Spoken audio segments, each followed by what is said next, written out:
Okay, this is as good a place as any to begin. Hey guys, Flibberty Gibbet. here today and welcome to Jurassic World Evolution. So this was an event that I attended about a month ago now, but maybe about 3 weeks ago. And if you haven't already seen it, I actually was hanging out with the Jeff Goldblum at this event as well. He was there. It was really, really awesome to meet him. Got a photo with him, did a video with him. If you did miss it, I'll link it down below and on screen and all that, so you can go check it out.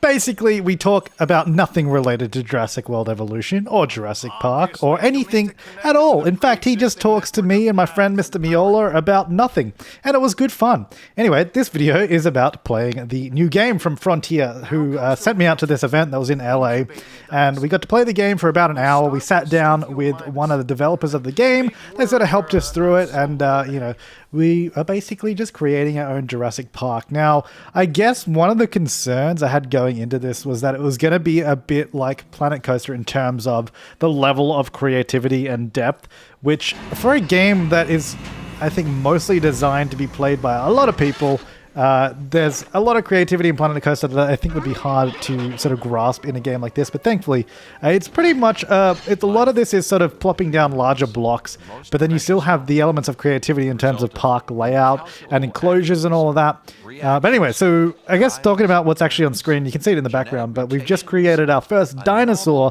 from some of the existing DNA that we already had.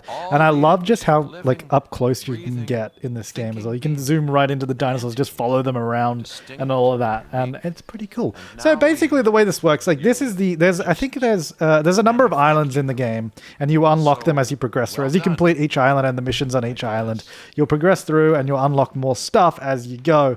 And there are these three different mission paths that you can see right here: entertainment, science, and security. Each of them have a slightly different goal in mind. So science is all about, furthering the development of, dinosaurs and making the DNA better, all that kind of stuff. Entertainment's obviously about entertaining park guests and creating the best sort of amusement and attraction possible. Security is all about, just having fun with dinosaurs, making the most dangerous dinosaurs possible. In fact, in this mission, one of the goals is to actually let the dinosaurs out into the park. So it's a bit of fun. The security one's a little bit of fun. But the cool thing is, so down the bottom right, you can see each of those three icons: science, entertainment, and security. And basically they each have a bar, and you actually need to balance them somewhat. So you can do them in whatever order you want, but the sort of, I guess, the characters behind each of the branches would become unhappy if you're not giving them enough attention. So you kind of do have to do all of them, but, at your leisure, how you want to do it. So we just built the Expedition Center, this is where we send teams off to go find more dinosaur fossils and little amber samples that have dinosaur DNA inside mosquitoes. So we can send them off to find more, because at the moment our mission is to find DNA for an Edmontosaurus. So we can see a map of the world. Each of the yellow dots is somewhere that we can go, and each of these will also tell you what fossils you're most likely to find there. So this one that we just sent them to is most likely going to have the Edmontosaurus in it. So we're going to send our team there, find some DNA, and we need basically at least 50% DNA on any type of dinosaur to be able to create them, to be able to incubate them here in the park. If you have any less than that, you can't do it. And basically at 50%, you're completing the rest of the genome with something like frog DNA, or, like in the movies where you mix and match DNA to fill in the blank spots. But the more DNA that you have of each dinosaur, the stronger, the healthier, the longer living they're going to be, all that kind of stuff. Basically, the better the stats of the dinosaur are going to be. If they're 50%, they have a greater chance of dying sooner or not being reproductive, all that kind of stuff. But look at this little guy here. He's looking great, isn't he? So if we look at the dinosaur here, you can actually see the stats of everything. So the social is getting a little bit low at the moment because he needs a friend. We also don't have anywhere for him to eat. This is a herbivore. And I don't know that they eat the plants just around the park. I assume not. But anyway, we just put down one of these little feeders here, and this will allow them to eat from them. Now, the idea with these as well is, because this is a park for guests, I've put this right next to the fence because you can add a viewing gallery. And because dinosaurs are obviously going to be attracted to the feeding areas, if you put the feeding areas near the fence and near the viewing gallery, the visitors are going to be way happier because they're going to have a better chance of seeing dinosaurs as they go through the park. So we're just extracting some DNA from that amber fossil now, although not amber fossil, little mosquito encased in amber, the amber sample. And that will actually give us enough DNA to be able to create the dinosaur. But first, I think we're going to construct an ACU center. Yeah, so this one is how we can tranquilize our dinosaurs and move them around the park. So if we need to move them between enclosures, or if they happen to escape, we can collect them and put them back in. It also is a fun little one because you can actually fly the helicopter in first person, well, not first person, third person, but you can take control of it and fly it around however you want, which is a bit of fun. If you haven't noticed already, there's a lot of editing in this video because basically there was a lot of learning as I was going through this, and I was chatting with the developer. He was explaining some things. There was a lot of chatting from the in-game characters as well, so I've cut a lot of that out just so we can sort of move through my experience a little bit quicker. But yeah, here's what I was talking about earlier, where you can mix the DNA. We don't have a lot of different samples that we can mix up at the moment, but you can go through the genome, change the stuff, and it actually changes the stats down the bottom. So increases or decreases any of the stats. So our viability on that is actually, of incubating that, is now 99, which means there's like, I believe a 1% chance of it not incubating. If the viability of it is really low, you might have a chance that you just waste time and money trying to create a dinosaur and it doesn't, eventuate? I don't know. It doesn't become a dinosaur, essentially. But yeah, here's the flying around of the helicopter as well. A little bit of fun. I can imagine when you have a whole park built up, it would be a lot of fun as well. I actually can't wait to play this game properly because obviously we started on a park that's kind of going on here, and this is very much a tutorial level of the game as well. It's at the very beginning, you're just starting off learning how to play. So later on, I'm pretty excited to start designing some cool parks. But here is I believe our Ed Montosaurus that we've just created, stepping out into the world. Ooh, beautiful little guy. Well, he's not little actually, he's quite big. Once you see him, because we'll let him out of the enclosure in a minute to roam around the park. And you can sort of see him next to the scale of people. It doesn't look that big right now because the camera's just there, but you'll see.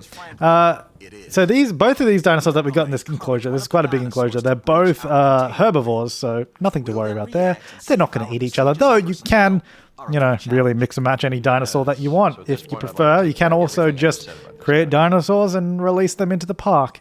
But here we go. The guys basically just told me to open the gate for the mission, and that's what we're going to do, and let all of our dinosaurs roam free. So our little guy's gone out there. He's having a look. He's crossed the threshold, and he's like, I'm free!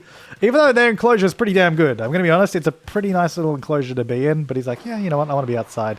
But there goes this guy as well. Now the weather actually, while we're watching this in the background, the weather, even though it stopped raining, but anyway, there's the little people, all my scientists running away from the dinosaur. The weather in this game is actually quite interesting. Not so much on this first island, but on the later islands that you unlock as you progress through the game, you can actually get severe weather events that are going to destroy parts of the park. So they might knock out the power, so then you're going to have to fix it. And that could also, lead to an increased chance of maybe dinosaurs escaping, getting around the park. All the classic Jurassic Park movie disasters that happen are going to be more increasingly likely to happen throughout the game. So it's obviously a lot of managing you have to do to sort of combat that, which I think is really cool. So there's obviously the dynamic weather system, which, like I said, later on can get a little bit more severe. But in this first park, it doesn't really do much other than look pretty damn cool. So now we're actually tasked with collecting our dinosaur and putting them back in. So what we have to do is actually fly the helicopter over and then basically shoot the dinosaur. With tranquilizers, hey, they're not going to be no harming of the dinosaurs. But this reminded me so much of Roller Coaster Tycoon 3 with the wild expansion pack where you could fly around and tranquilize the animals. So I was like, oh man, that's so cool. I mean, because the thing is, Frontier Developments, the guys who are making this game, also made Roller Coaster Tycoon 3 and all that. So it's like, I wonder, surely they got inspired by that, like for the way that controls and you tranquilize them.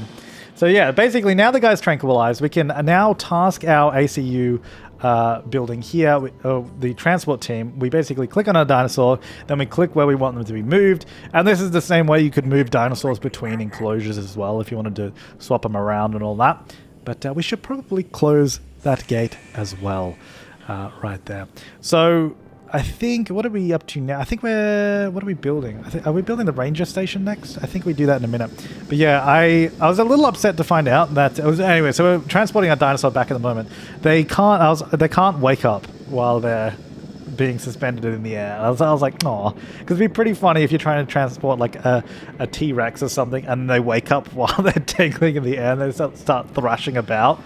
That'd be cool. But anyway, they get lowered into wherever they're going, and they wake up essentially as soon as they're put on the ground, and then they just, they're fine. He's happy. He's back. He's back in his enclosure. He's a good dude. There he is. Nice. Yeah, so then that is the way you let him out. You get him back in.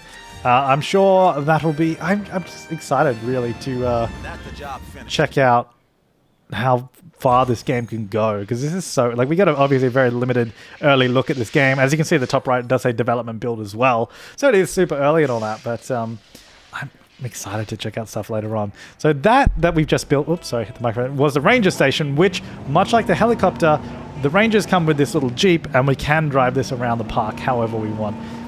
Unfortunately, we cannot run over people. The people in this game all have advanced fish AI like Call of Duty did a number of years ago. So they just get out of your way no matter what.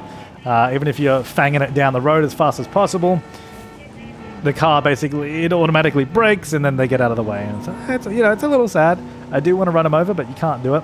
Yeah, so you can literally, I was just having a lot of fun driving around. One really cool thing that I did think of while doing this was you could very easily create almost like a Jeep racetrack.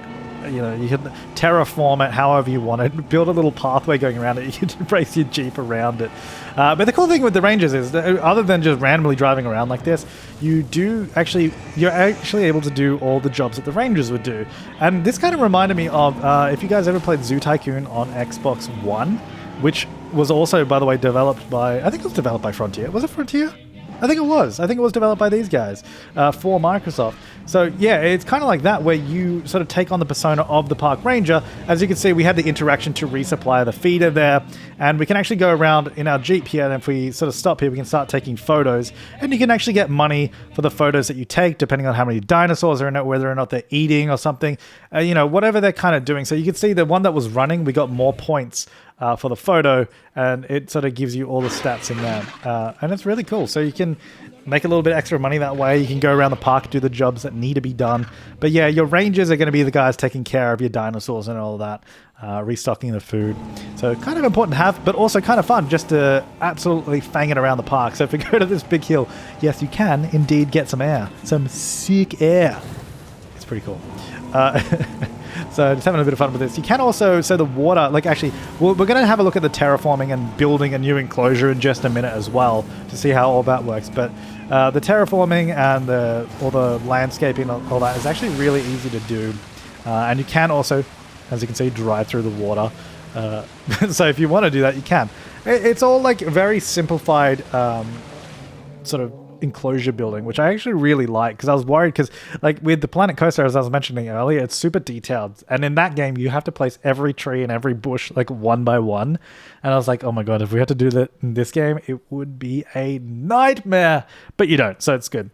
So now I think we are we gonna check out the new enclosure now? Yeah, so we're just looking. So we got all that space. You can see that sort of orange border is our current park land, and I believe that does maybe it expands later on. I'm not sure if it expands later on or if that's just the complete size of this map. But the other islands there are some other way bigger islands. This is just the first island that is smaller, and the other ones are a lot bigger. But landscaping, here we go. So we jump into the tree mode, and we just remove them, which removes all trees, all little shrubs and that. We can clear a bunch of land so that we can actually build on it here, because we need to build a second enclosure for the carnivores, because we don't really want to mix them up with the other guys, because they will probably not, like it so much. But here we got the fence, and you can see the controls down the bottom. You can either just do straight fences, or if you press space, you can start toggling and building curved sections. So we're just going to build out a decently sized enclosure, not the best one.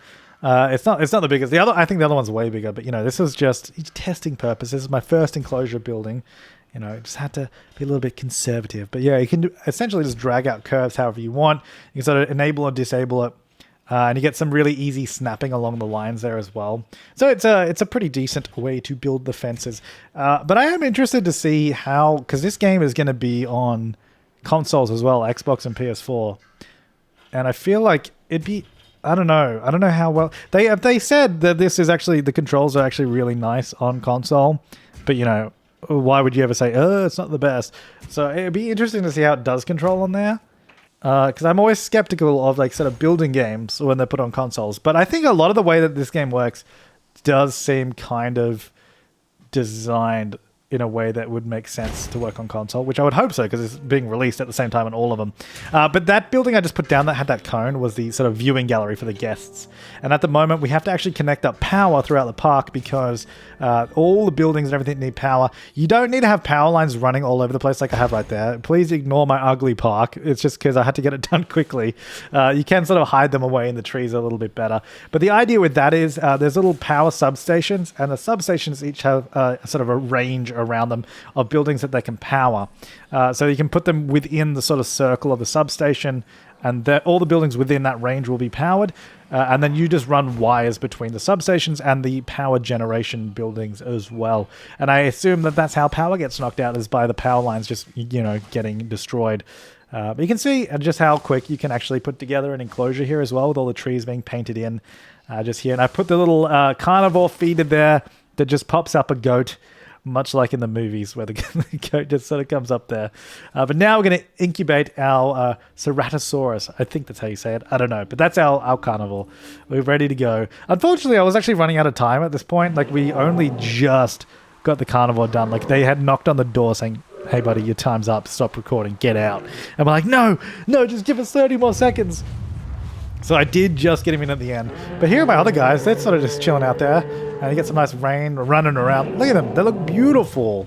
Having a good time. But here we go. So now, this is pretty much all the footage I got of the carnivore, unfortunately. I really wish I could have sort of played around with it a bit more. Maybe let him out in the park. Because he can eat people and eat other dinosaurs. It would have been cool to see. Unfortunately, you're not going to see it in this video. So apologies for that. But this is pretty much my look at the Jurassic World Evolution. So if you do want to see the video I did with Jeff Goldblum as well, that'll be linked down below, like I said earlier. But yeah, I'm pretty excited for this. This comes out in June, I believe. So only a couple of months from now. And I'm definitely thinking we're going to be playing this because I think it has a lot of potential. I'm super excited to play more of it. I kind of wish that we got more than an hour while we were there, because I feel like an hour I only had just started learning the game and I was ready to really get stuck into it. But alas, I did not. Anyways, that's going to do it for this time, guys. Thanks for watching. Make sure to leave your comments, suggestions, and feedback down below. And I'll see you next time, and have an awesome day.